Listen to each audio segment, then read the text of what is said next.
Have you ever felt like you're just going through the motions, kind of stuck in a routine without a real spark? Well, today we're going to dive into Simon Sinek's absolutely game-changing idea, Start with Why. It's a framework for finding that purpose and inspiring not just yourself, but everyone around you. So what is it? What makes certain leaders, certain companies, so incredibly influential? It's not always about having the most money or the best resources. Simon Sinek says it's something way deeper, a way of thinking, of communicating, that most of us get completely backwards. All right, so to really get what works, we've got to start by looking at what doesn't. This section is all about the usual ways we try to motivate people and why they're ultimately flawed. So you've basically got two different playbooks here.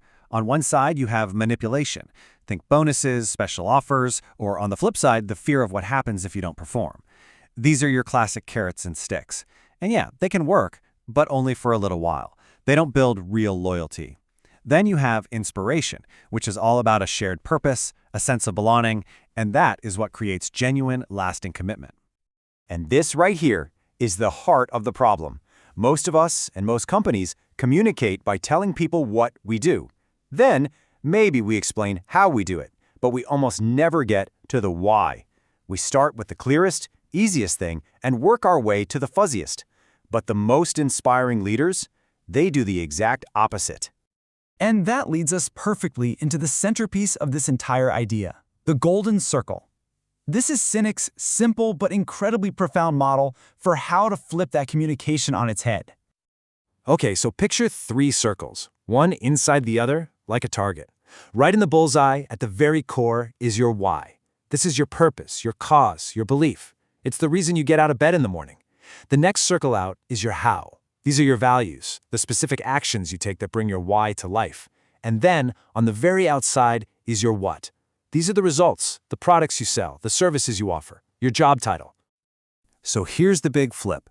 You have to communicate from the inside out. You start by telling people why you do what you do. Then you explain how you do it in a way that proves your why. And only then, after all that, do you show them what it is you do. This approach speaks directly to the part of our brain that actually makes decisions. Apple is the masterclass for this. They don't lead with, "We make great computers." No way. They start with their why, which is all about challenging the status quo and empowering the individual. Their how is by making products that are beautifully designed and simple to use. And their what? Well, they just happen to make great computers, phones, and watches. You feel the difference, right? It's totally different.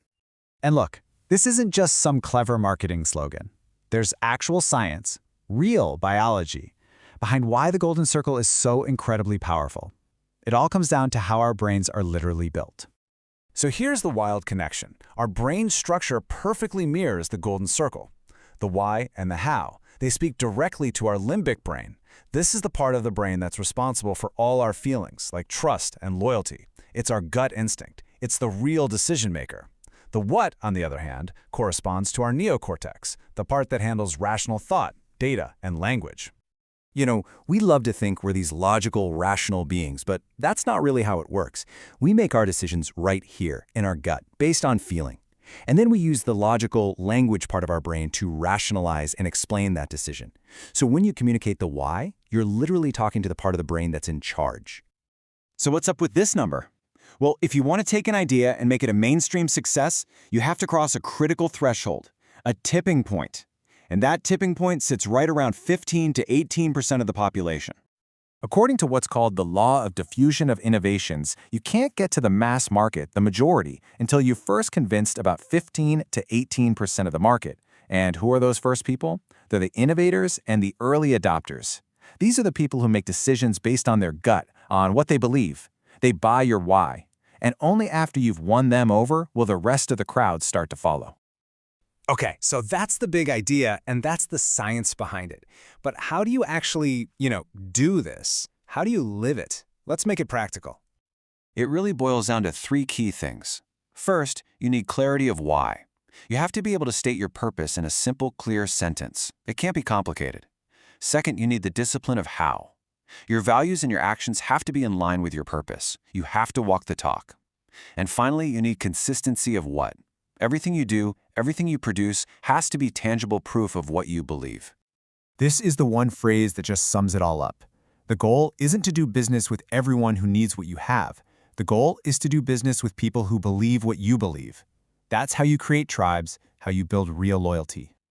But, and this is a big one, there's a huge danger here. It's a trap that so many successful people and companies fall right into.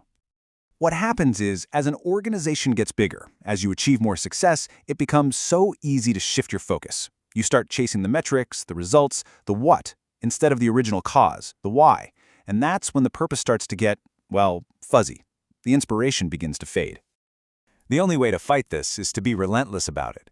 You have to constantly look inward, to check your decisions against your core purpose and ask, is this still true to who we are? It's not a one-and-done thing. It's a continuous process of staying true to your why. And so we'll end with this simple question for you. It's easy to describe what you do, your job title, what your company sells. That's the simple part.